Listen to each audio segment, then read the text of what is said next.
on a développé, comme vous le disiez, plus de 20 000 exercices en mathématiques et en français. Tout ça, c'est du transfert de recherche, des laboratoires de sciences cognitives en mathématiques et en linguistique. Il y a 7 algorithmes qui sont aussi du transfert de recherche pour ces parcours d'apprentissage personnalisés dont on a parlé.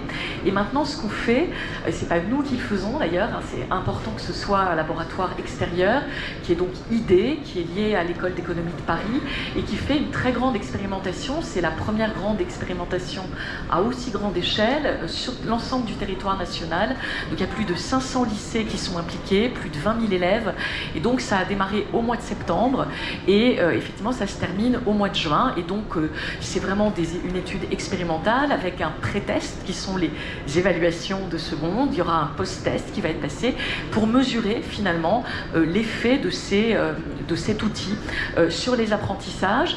Aussi également, on en a parlé sur la confiance, c'est extrêmement important parce que, comme on l'a dit, c'est une loupe vertueuse. Et donc effectivement, comme vous le disiez, on n'a pas les résultats pour l'instant. Nous, j'ai déjà évoqué tout à l'heure des métriques de maintien finalement en permanence entre 70 et 90% de succès finalement dans ce système qui est cet engrenage vertueux, si je puis dire.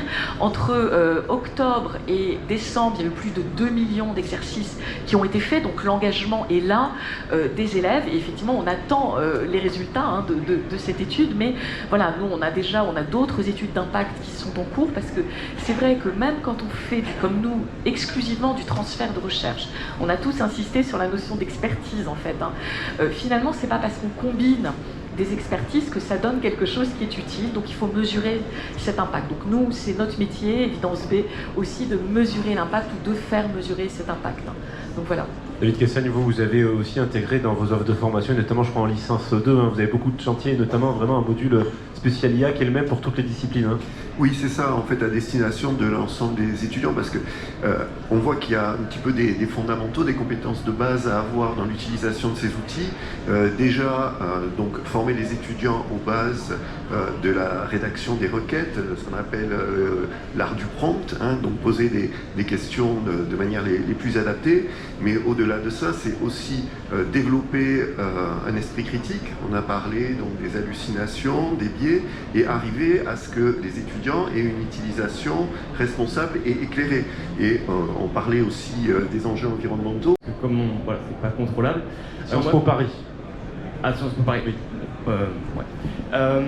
C'était plutôt sur les travaux de recherche et de mémoire. En réalité, voilà, en observant, on observe plutôt une recompilation et un réarrangement en fait, des textes déjà existants. Est-ce qu'on pourrait réinventer un peu ce principe-là de recherche universitaire, pas forcément sur les thèses, parce que ça va très loin à la précision, mais plutôt sur le travail de mémoire?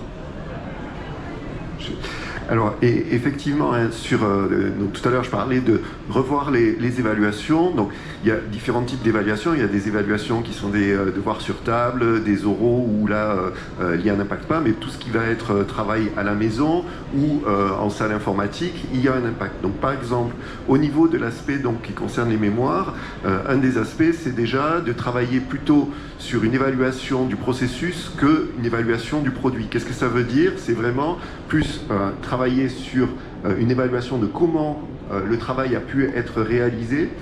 Par exemple, ce qui se fait au niveau de l'IAE, l'Institut d'administration des entreprises à l'Université de Montpellier, c'est qu'on demande aux étudiants de faire une annexe dans leur rapport où ils précisent justement comment ils ont réalisé ce rapport et quels ont été les usages qu'ils ont pu avoir de l'IA.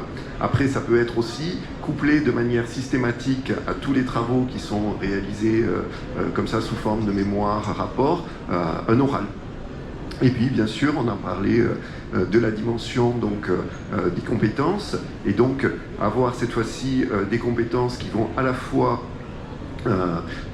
exploiter, si on prend la définition de Jacques Tardif, qui est un spécialiste des compétences, il dit une compétence c'est un savoir agir complexe qui combine et mobilise de manière efficace des ressources internes, c'est-à-dire des savoirs, des savoir-faire, des savoir-être, et des ressources externes. Et ces ressources externes, eh bien, ça va pouvoir être l'IA, ça va être l'usage d'Internet, ça va être aussi les contacts qu'on peut avoir avec des personnes, en allant donc aussi vers des évaluations plus authentiques. Et c'est sur cette réponse que nous mettons un terme à cette conférence consacrée à l'avenir de l'apprentissage, comment la Gen AI transforme. Merci Tawichi, merci David Kessagne, et merci à vous toutes et à vous tous pour vos questions et vos Contribution, prochaine séquence, l'intelligence artificielle au service des radios musicales. Comment révolutionner l'expérience?